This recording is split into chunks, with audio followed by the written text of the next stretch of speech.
In this tutorial, I'm going to show you the Pathfinder palette and how to use it to merge or cut into different shapes. And you can see I have several little things that I'm building here.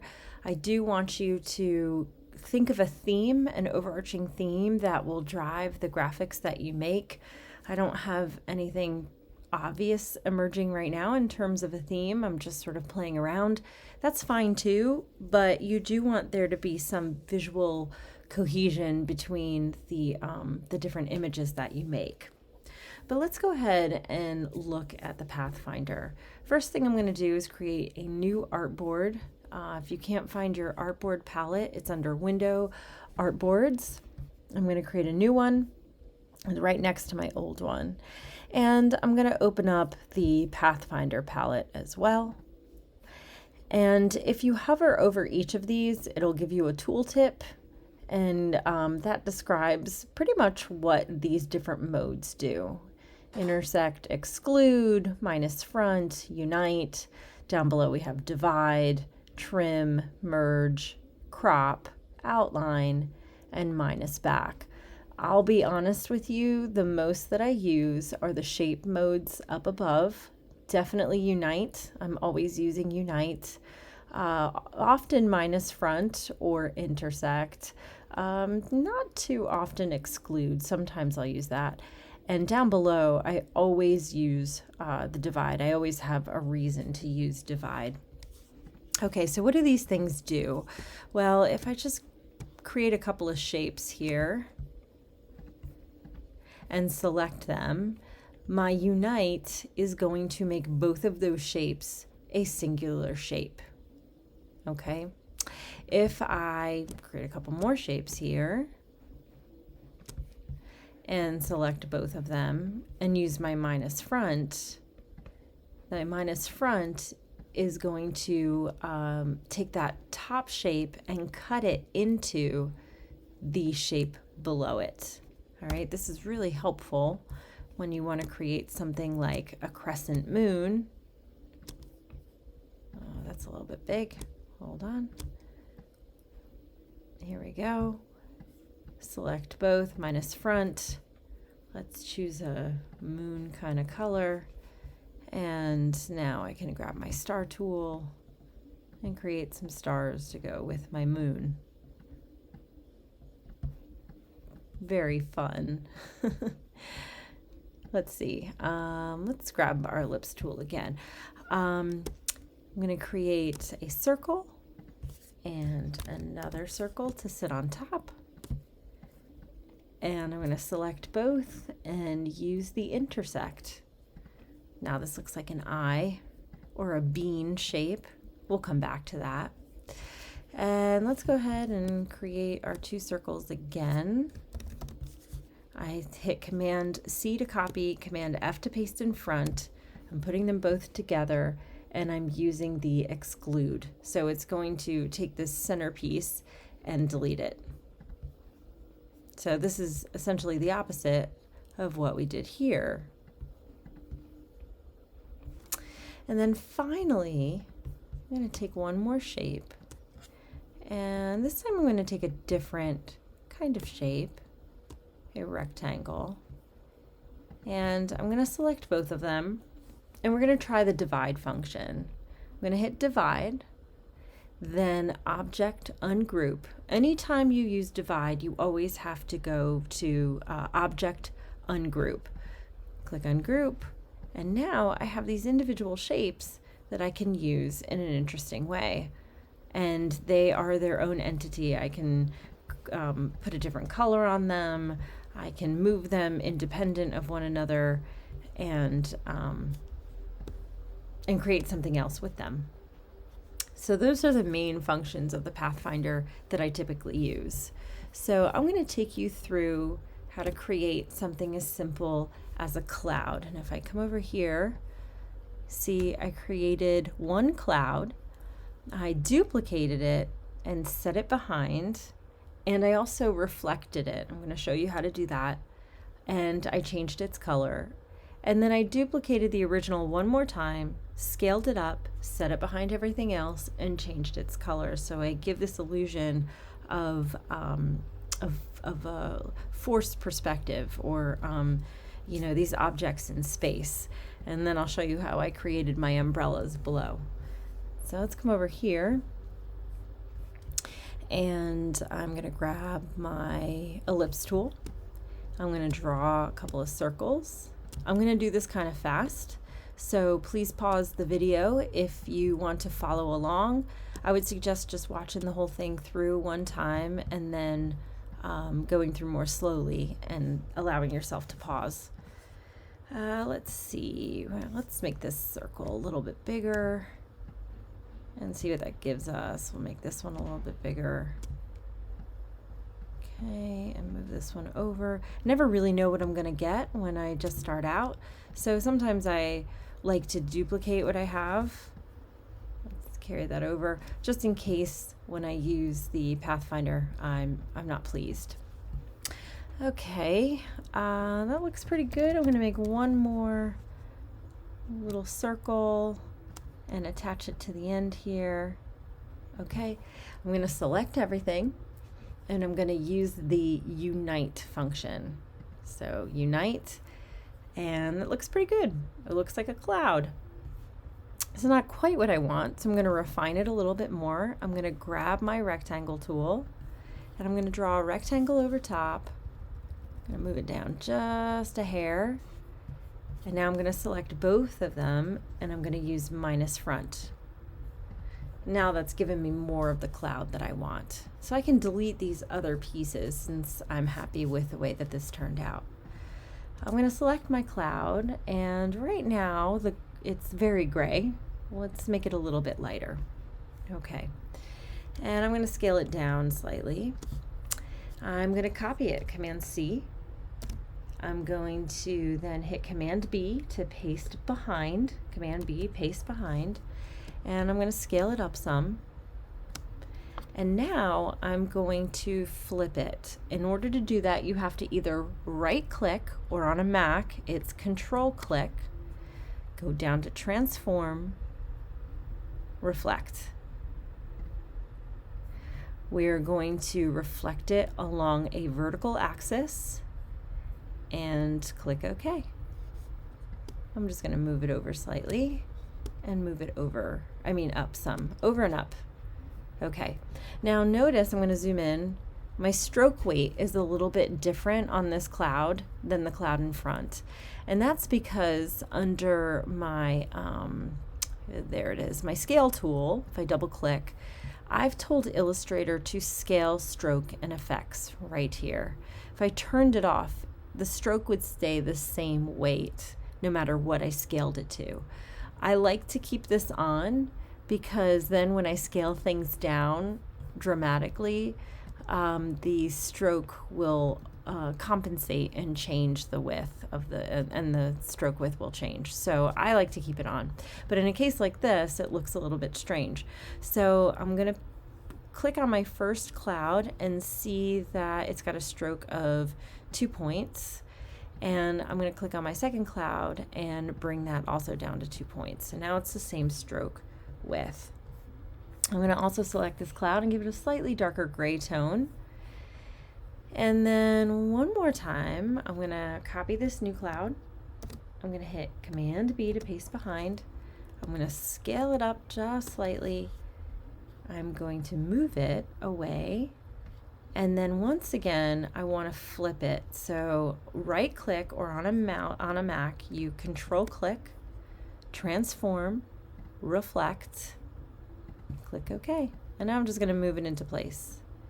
It's scaled up, so the stroke scaled up, so I have to come back up to the top here and change this to a stroke of 2p and change the color slightly. So now I have my ombre of little clouds. Okay, so we want them to be rain clouds. All right, what I'm gonna do is I could use the Pathfinder and make a teardrop, a little raindrop, but instead I'm just going to use my line segment tool. I'm going to create a bunch of lines.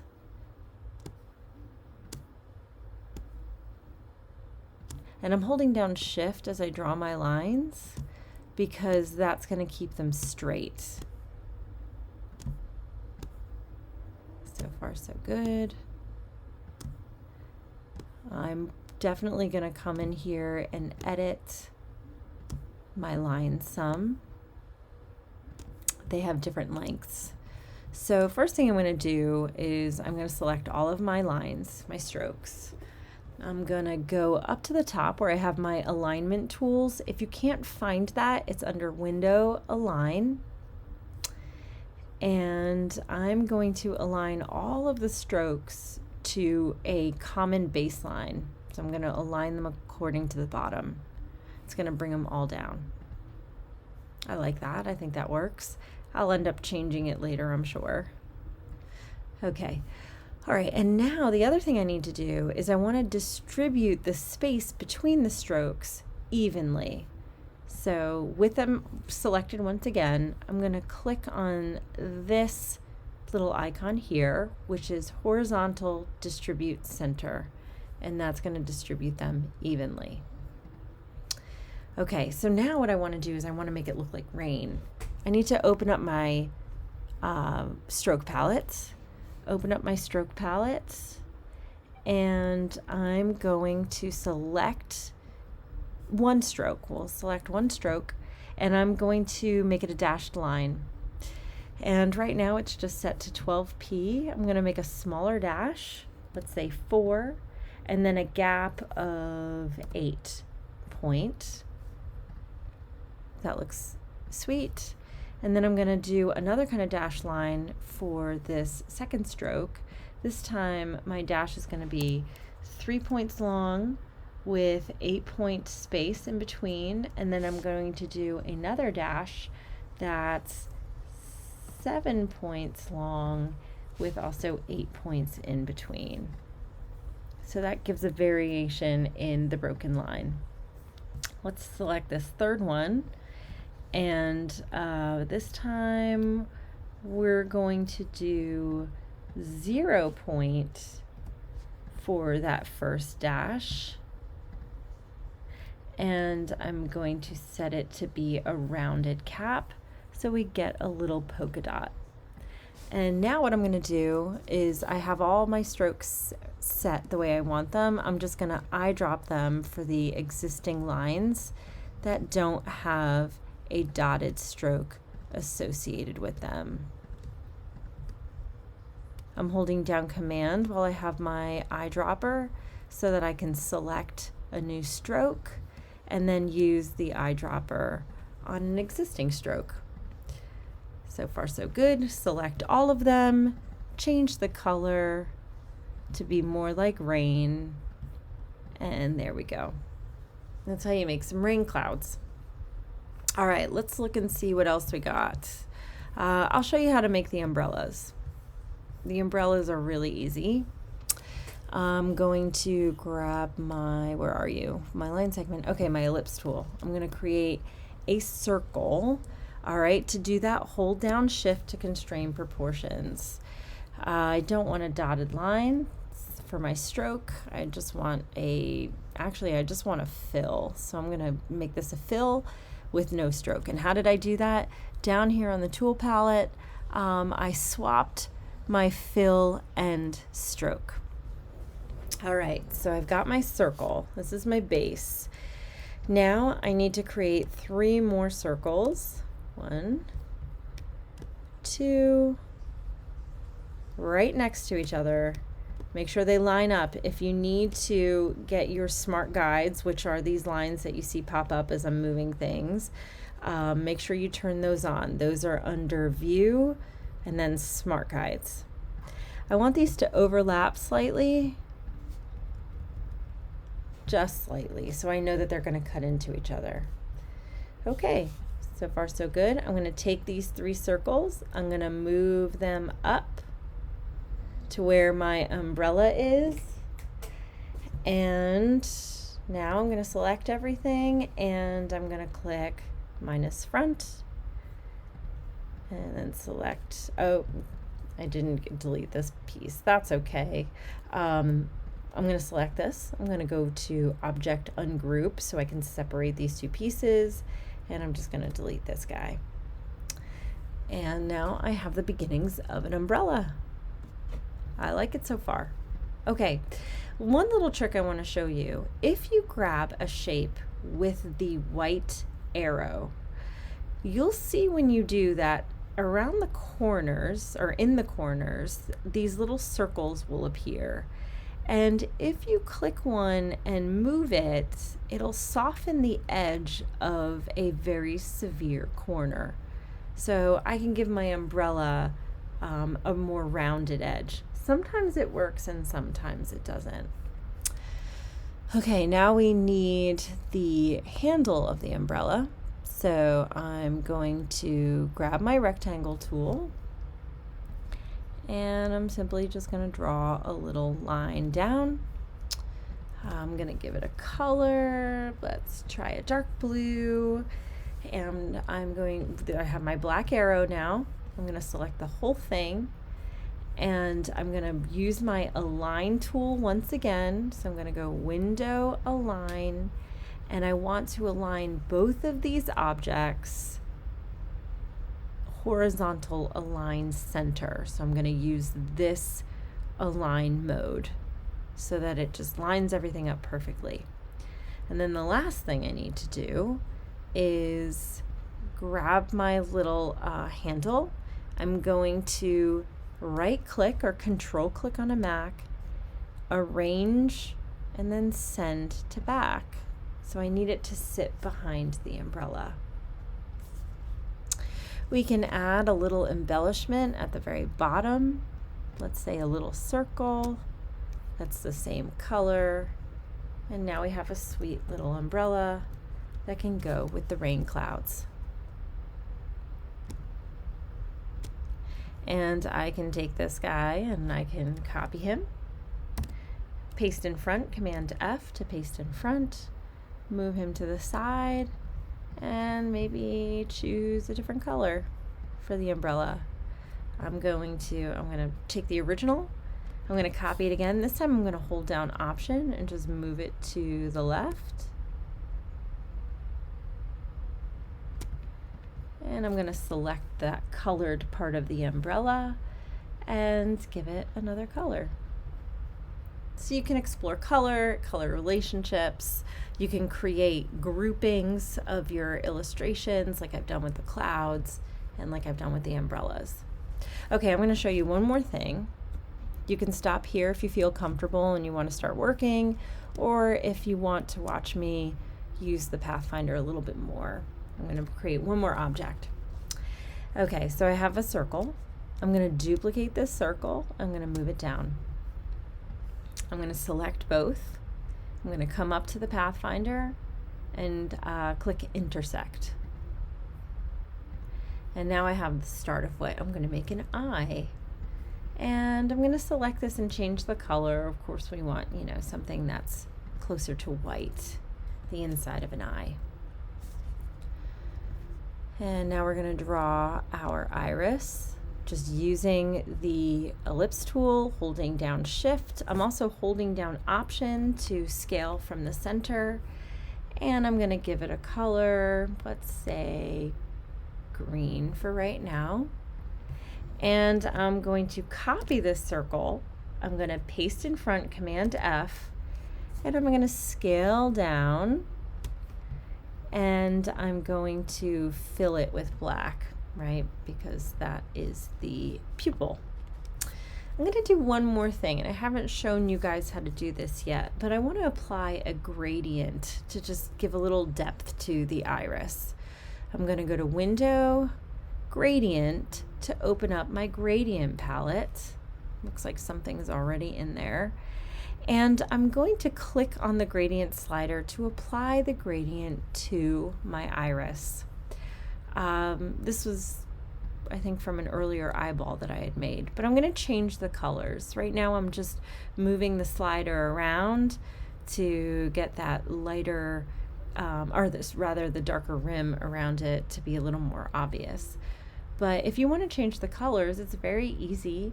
You just open up a swatch palette and you click and drag a swatch to the gradient slider. And there you go. You can also add a color